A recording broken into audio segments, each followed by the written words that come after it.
Reach expand ஆகிட்டு இருக்கு. ஆனால் நம்ம வந்து இன்னும் டிசீஸ்டாக இருக்கு. என்ன காரணம்? உணவு பழக்கம் தான். They are interested in growing their business rather than taking care of us. இதில் நீங்கள் ஜிபிடி, இந்த சாட் ஜிபிடி இதெல்லாம் போய் போட்டு பாருங்கள். Any medicine whether it is curing your disease, அது டயபெட்டிக்காக அது சப்சைட் பண்ணிக்கும், பிபியாக அது விட்டுட்டிங்கன்னா மறுபடியும் என்ன ஆகிடும்? அதிகரிச்சு. So there is no cure in medicine. மாத்திரைகளில், மருந்து மாத்திரைகளில் க்யூர் இல்லவே இல்லை. புரியுதுங்களா?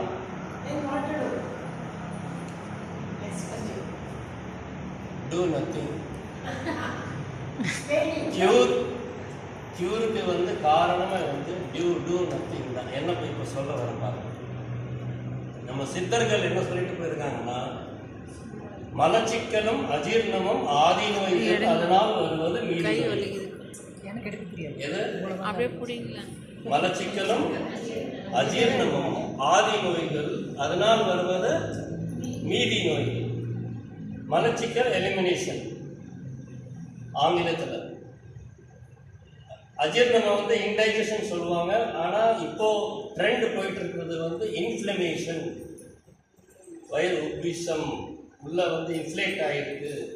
ஸோ எல்லாமே இன்ஃப்ளமேஷன் ஆகிடுச்சு. இந்த ரெண்டு விஷயம்தான் எல்லா வியாதிகளுக்கும் அடிப்படை. என்னென்ன? மலச்சிக்கலும் அஜீர்ணம். ஜீரணம் ஆகாதது இல்லை, வயிறு வந்து இன்ஃப்ளமேஷன், உள்ள வந்து வீக்கம் ஆயிடுச்சு, வயிறு வீக்கமாக இருக்குது, உபிஷமாக இருக்குது. இதெல்லாம் வந்து பசியின்மை, பசி இருக்காது. இதெல்லாம் வந்து நம்ம சித்தர்கள் இந்த எவ்வளோ வருஷம் முன்ன, இப்போ தான் சயின்ஸு இதெல்லாம் வருது, பட் எவ்வளோ வருஷம் முன்னே அவங்க சொல்லிட்டு போனது உன்னோட அதுதான் உண்மையாக இருக்குது. சரி, இப்போ மலச்சிக்கலும் அஜீரணமும் ஆதி நோய்கள் அதனால் வருவது. இந்த மலச்சிக்கல் அஜீரணம் எதனால் வருது? சாப்பாடு மென்று சரியாக சாப்பிடுறது இல்லை, அதனால மென்று நல்லா சரியாக சாப்பிடுது. ஃபுட், உணவு. நம்ம சாப்பிட்றது உணவா? வீட்டில் நம்ம சாப்பிட்றது உணவா? இல்லை. உணவுனா எதில் உயிர் இருக்கின்றதோ அது உணவு. எதில் உயிர். நம்ம காலத்தில் நம்ம பழைய இந்த சித்தர்கள் என்ன பண்ணுவாங்க? சாதத்தை நைட்டு தண்ணியில் ஊற வச்சு அதில் என்ன ஆகும்? நைட் காலை எழுந்த என்ன ஆகிடும்? கொஞ்சம் ஃபர்மெண்ட்னா என்ன அர்த்தம்? அது எப்படி வருது? புளிப்பு தன்மை. ஊற வச்சு உள்ள வந்து பாக்டீரியா ஃபார்ம் ஆகுது. அப்போ அதில் உயிர் வந்ததா இல்லையா? அதுதான் காலங்காதால பிடிக்க சொன்னாங்க. இந்த முளை கட்டின பயிரெல்லாம் சொல்லுவாங்க. அது எதுக்கு முளை கட்ட வைக்கிறாங்க? அது வரதுக்காக, அடிப்படைப்பாங்க. புரியுதா? தண்ணியில ஊற வைக்கிறது அது எதுக்கு பண்றாங்க? அது உயிர் வரதுக்காக. எதுல உயிர் இருக்குன்றதோ அதை நீங்க சாப்பிடலாம். இப்போ கோழியை வந்து வெட்டுறீங்க, அது உயிர் இருக்கா? இல்ல, போயிடுச்சு. இல்ல. அதே மாதிரி மாம்சம் உயிர் இருக்கா? அதுல இல்ல, போயிடுச்சு. எது உயிரோட இருக்கோ அதான் இங்க என்ன கொடுக்குறாங்க உங்களுக்கு? இப்போ உயிரோட ஃப்ரூட்ஸ் எல்லாமே உயிரோட தான். எது எது உயிரோட இருக்கோ அதுதான். காலையில் அந்த சூடாக கொடுக்குறது அந்த இது மட்டும் கொஞ்சம் ப்ரொசஸ் பண்ணுறது. இல்லைன்னா எல்லாமே வந்து இயற்கையாக எது கிடைக்கின்றதோ அதை நம்ம இங்கே கொடுக்கலாம். புரியுதாம்மா? சரி, இந்த அந்த உயிரோட உணவை வந்து நம்ம சாப்பிட்டுட்டு இருக்கோம். ஆனால் இந்த மலச்சிக்கல் அஜீரணத்துக்கும் அதுவும் சாப்பிட்டுட்டு இருந்தாலும் நம்ம மலச்சிக்கல் அஜீரணமாக ஆகுது. ஏன் ஆகுது அப்படின்னு பார்த்தா எக்ஸஸ். என்னது? அளவுக்கு மிஞ்சினால் நெஞ்சு. அளவுக்கு மிஞ்சினால் அமிர்தமும் நஞ்சு.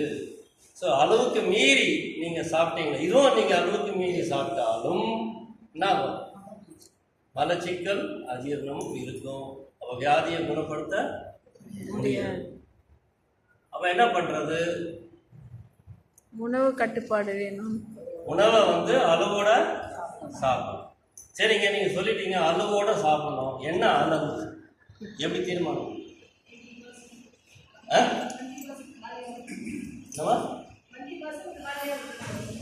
அது எப்படி தெரியும் எனக்கு 20% காலியாக விடுது? அது ஃபுல்லாக சாப்பிடக்கூடாது. எங்கே மாமி? ஒன்னொன்று பாருங்க, இந்த பிரெயினோட இது பாருங்க. நீங்க உணவு சாப்பிட்றீங்க, அந்த உணவு சாப்பிட்டுட்டே இருக்கும்போது ஃபுல்லாக சாப்பிட்ட பிறகு அது 24 மினிட்ஸ்க்கு அப்புறமா தான் பிரெயினுக்கு தெரியும் வயிறு என்ன ஆயிடுச்சு, ஃபுல் ஆயிடுச்சு. அப்பதான் உங்களுக்கு சொல்லும் வயிறு ஃபுல் ஆயிடுச்சு. அப்போ அது வரைக்கும் நம்ம என்ன பண்ணுவோம்? ஐயோ பசி, உணவு ஃபுல்லாகலையேன்னு சொல்லி என்ன பண்ணுறோம்? ஃபுல்லாக சாப்பிட்றோம். ஸோ எக்ஸஸ், எது எக்ஸஸோ வாழ்க்கையில் அதுதான் பிரச்சனையே. சிந்தனை எக்ஸஸ், எமோஷன்ஸ் எக்ஸஸ், துணிமணிகள் எக்ஸஸ், ஜுவல்லரி எக்ஸஸ், பேச்சு எக்ஸஸ், எக்ஸசைஸ் பண்றது, அழகு வந்து நேச்சுரலாக வருது. எது எக்ஸம் அதிகம் பண்ணாலே, எது அதிகமாக பண்ணாலே அது என்ன மாறிடுது? அது வியாதியாக மாறுது. மனம் வியாதியாக மாறுது, உடல் வியாதியாக மாறுது. ஃபுல்லாகவே நமக்கு பிரச்சனைகள்.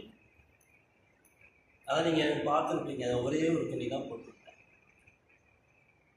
ஆமாம், ஒரே ஒரு வாக்கிங் போவோம் சார், போவோம், ஒன்றுமே இல்லை, அந்த ஒரு துணி தான், அந்த துணி தான் போட்டுருக்கேன். எப்போ யாருக்கு தெரியுமா கடைசி நேரம் எப்போன்னு? தெரியாது. இந்த செகண்ட் நமக்கு வரலாம்.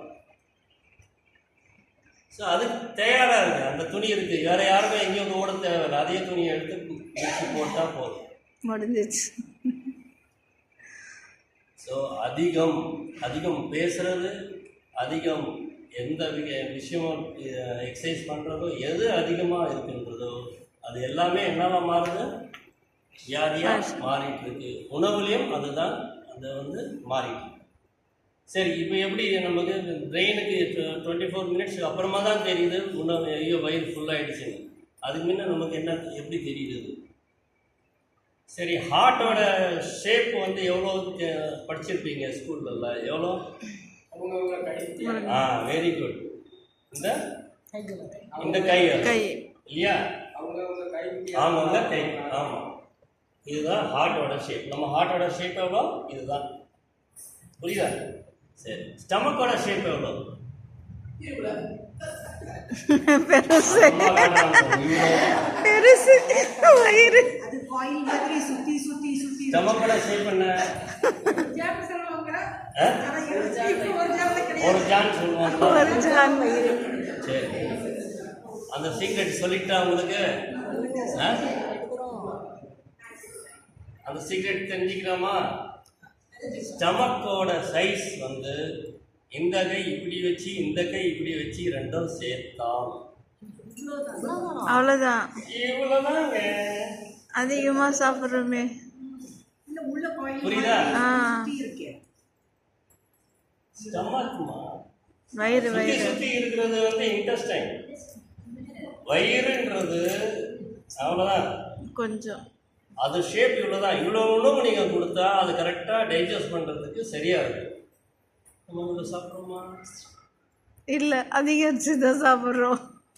டேஸ்டாக இருந்தால் என்ன ஒன்று வை. அப்போ எக்ஸஸ்னாலே மலச்சிக்கல், அஜீர்ணம், எல்லா வியாதிகளும் நமக்கு வந்துருக்கு. புரியுதுங்களா? இதே வந்து முன்ன சொன்னாங்க, ஒரு வேளை சாப்பிட்றவன் யோகி, 2 வேளை சாப்பிட்றவன் போகி, 3 வேளை சாப்பிட்றவன் ரோகி, 4 வேளை சாப்பிட்றவன் ஒதுக்குன்னு ஹோகின்னு கன்னடாவில் சொல்லுவாங்க. தூக்கிட்டு போவாங்க. டெத்து சீக்கிரம் வந்துடுமா 4 வேளை சாப்பிட்றோம். இதில் நம்ம என்ன பண்ணுறோம்? இதில் எப்படி நமக்கு இது பண்ணுறதுன்னா, அட்லீஸ்ட் முடிஞ்சால் இந்த மாதிரி ஒரு வேளை ஒரே டைமில், ஒரு வேளைன்னு கூட நம்ம சொல்ல முடியும். 3 வேளை 2 வேளை சாப்பிட்டாலும் சரி, 3 வேளை சாப்பிட்றாங்க. இந்த ஒன்று சாப்பிட்டால் அட்லீஸ்ட் நீங்கள் யோகியாக இருக்கலாம். அப்போ இங்கே உணவு எவ்வளோ தராங்க பார்த்தீங்களா? இவ்வளோதான் கணக்கு இருக்கு. ஆனால் நம்ம என்ன பண்ணுறோம்? ஒரு இன்னொன்று வேற சொல்லிட்டாங்க, நீங்கள் ஃப்ரூட்ஸ் எல்லாம் வெளியே வாங்கிக்கலாங்க. அவ்வளோதான். அவ்வளோதான், வயிறு ரொம்ப போயிடுச்சு. இதுக்கு மேலே என்ன வேணும் நமக்கு? போனோம், மதியம் போனோமா, ஃப்ரூட்ஸை வாங்கணுமா, நைட்டு நல்லா சாப்பிட்டோமா, அப்புறம் எங்கே நமக்கு க்யூர் ஆகுது? ஸோ இது ஒன்று. யோகியாக இருந்தால் போகி, சரி நம்ம யோகியில் இல்லை போகியாக இருக்கிறோம்னா அட்லீஸ்ட் 2 இதே மாதிரி 2 அளவு அட்லீஸ்ட் அதில் நிறுத்துது. அந்த இதோட 3 அளவு எடுக்கிறது அது ரோகி, வியாதிகள் வரும். ஸோ அதுதான் அளவு. எப்படி அளவு தெரிஞ்சுக்கிறதுனா இதுதான் அளவு. இந்த அளவை தெரிஞ்சுக்கிட்டால் நம்ம எந்த டாக்டர்கிட்டையும் போக அவசியம் இல்லை, எந்த பிரச்சனையும் க்யூர் பண்ண அவசியம் இல்லை. புரியுதுங்களா? அது மாதிரி ஏதாவது உடல்ல ஆச்சு அப்படின்னா என்னடா போடுறதுன்னா அந்த காலத்தில் சொல்கிறாங்க வயிற்ற காய போடு. என்ன பண்ணுவாங்க? வயிற்ற காய போடு. வயிற்ற காய போட்டு சரியாயிடணும். காய போடுனா என்ன? சூரிய ஒளி இல்லை இல்லை, சாப்பிடாம இருக்கிறதுனா 12 மணி நேரத்திலிருந்து 72 மணி நேரம். எவ்வளோ? மினிமம் 12 மணி நேரம் வரைக்கும் ஒரு நீங்கள் சாப்பிடாம இருக்கணும். மேக்சிமம் 72 மணி நேரம் வரைக்கும் நீங்கள் அந்த வயிறை காய போட்டீங்கன்னாலே கிட்டத்தட்ட 80% வியாதிகள் குணமாகும், தானாகவே குணமாயிடும். நீங்கள் ஒன்றுமே பண்ண தேவையில்லை, ரெஸ்ட்டை மட்டும் எடுத்துக்கலாம். தண்ணியை குடித்தா போதும். இயற்கையாக கிடைக்கிற இந்த காற்றை நீங்கள் மூச்சு வந்து கரெக்டாக இது பண்ணால் போதும். இப்போ சொன்ன மாதிரி அந்த சூரிய ஒளி. ஸோ இயற்கையாக நமக்கு கிடைக்கிறது என்ன? இந்த பூமியில் வெறும் காலில் அந்த மணல் இருக்கிற இடத்துல, கிராஸ் இருக்கிற இடத்துலையோ வெறும் காலில் நடக்கும். அப்போ அந்த பூமி சக்தி நமக்குள்ள வருது. வெயிலில் நடக்கிறது, வெயிலோட சக்தி நமக்கு கிடைக்கிறது. நல்லா பியூர் வாட்டர், தண்ணியை வந்து நல்லா குடிச்சிங்கன்னா அந்த வாட்டர் நமக்கு வந்து எலிமினேஷனுக்கு உள்ளே வந்து நல்லா சப்போர்ட் பண்ணும். மூச்சு, நல்லா மூச்சு காற்று. இங்கே சொல்கிறாங்க யோகா, இந்த ஓம்காரா, இந்த பிரம்மரி, எல்லாம் பிராணாயாமா எவ்வளோ நீங்கள் பண்ணுறீங்களோ அவ்வளோ நமக்கு பிராணசக்தி நல்லா கிடைக்கும். புரியுதா? நெருப்புக்கு என்ன? அக்னி. அதான் சூரியனை, சூரியன், சன்லைட். ஸோ அப்போ நிலம், நீர், நெருப்பு, காற்று. ஆகாயத்துக்கு மழை. 5 பூதங்கள்ல நிலம், நீர், நெருப்பு, காற்று பார்த்தாச்சு. ஆகாயத்துக்கு இருக்கு. அதான் அந்த 12 மணி நேரம் வயிறை காய போடுறது. ஸோ அந்த காலத்தில் என்ன பண்ணாங்க? சூரியன் அஸ்தமானம் எல்லாம் இந்த பறவைகள் பாருங்க, மிருகங்கள் பாருங்க, என்ன பண்ணோம்?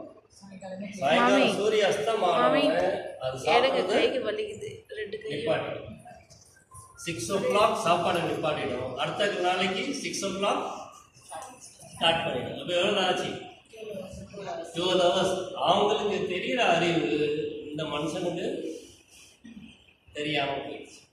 அந்த 12 மணி நேரம் டெய்லி காய போட்டால் போதும், நீங்கள் வியாதியே வராது. டெய்லி இந்த 12 மணி நேரம், அதுலேயும் 8 மணி நேரம் என்ன பண்ணிடுறீங்க? தூங்கிடுறீங்க. அப்புறம் எவ்வளோ ரொம்ப ஈஸி. ஒரு 4 மணி நேரம் மட்டும் நீங்கள் கொஞ்சம் இப்படி அட்ஜஸ்ட் பண்ணிட்டு இது பண்ணிட்டீங்கனாலே உங்கள் உடலில் வியாதிகளே இருக்காது. வெயிட்டை எப்படி ரெடியூஸ் பண்ணுறது, இதுக்கு பண்ணுறதா அதுக்கு பண்ணுறதா ஒன்றுமே தேவையில்லை, தானாகவே உங்களுக்கு. புரியுதாங்க? ஸோ அந்த ஆகாய தத்துவத்தை நமக்குள்ளே கொண்டு வரணும்னா வயிறு காய போடணும். தண்ணி கூட குடிக்கக்கூடாது. சார் பால் குடிக்கலாமா? அதுவும் குடிக்கக்கூடாது. புரியுதா? ஒன்றுமே இல்லை. அந்த 12 hours ஒன்றுமே இல்லாமல் நீங்கள் இருந்தீங்கனாலே இந்த 5 பூதங்களும் உங்களுக்குள்ள இயற்கையாக கிடைக்க இயற்கை அந்த உயிரோட உணவை நீங்கள் சாப்பிட நியூட்ரிஷன் நல்லா கிடைக்கும். நல்லா நியூட்ரிஷன் கிடைக்க தானாகவே அடிப்படையாக நம்ம புரிஞ்சுக்கணும். தாயாரெல்லாம் நம்ம ரொம்ப நல்லா புரிஞ்சுக்கலாம். ஒரு சின்ன ஆண் அணு பெண் அணு சேர்ந்து இந்த உடல் உருவாகிச்சா இல்லையா? எந்த டாக்டர் உருவாக்குனாங்க இந்த உடலை? அப்போ இவ்வளோ பெரிய உடலை தானாவே அந்த இயற்கை வந்து உருவாகி இருக்குன்னா அதை குணப்படுத்துறதுக்கு அது தெரியாதா? நாம தான் இன்னும் ரொம்ப புத்திசாலி மாதிரி இது கற்றுக்கிட்டு அது கற்றுக்கிட்டு இது அது அப்படி இது இப்படின்னு சொல்லி நாமளே இது பண்ணிக்கணும். உடலை தானாவே குணப்படுத்துற சக்தி எதுக்கு இருக்கு? அந்த உடலுக்கு இருக்கின்றது. அப்போ நீங்கள் என்ன பண்ணணும்? அந்த 12 hours நீங்கள் காயப்பட்டாலே அது ஹீலிங் ஒர்க் ஸ்டார்ட் ஆகும். காலிலேருந்து சாப்பிட்டது ஜீரணம் பண்ணுறதுக்கே அது எனர்ஜி தேவை.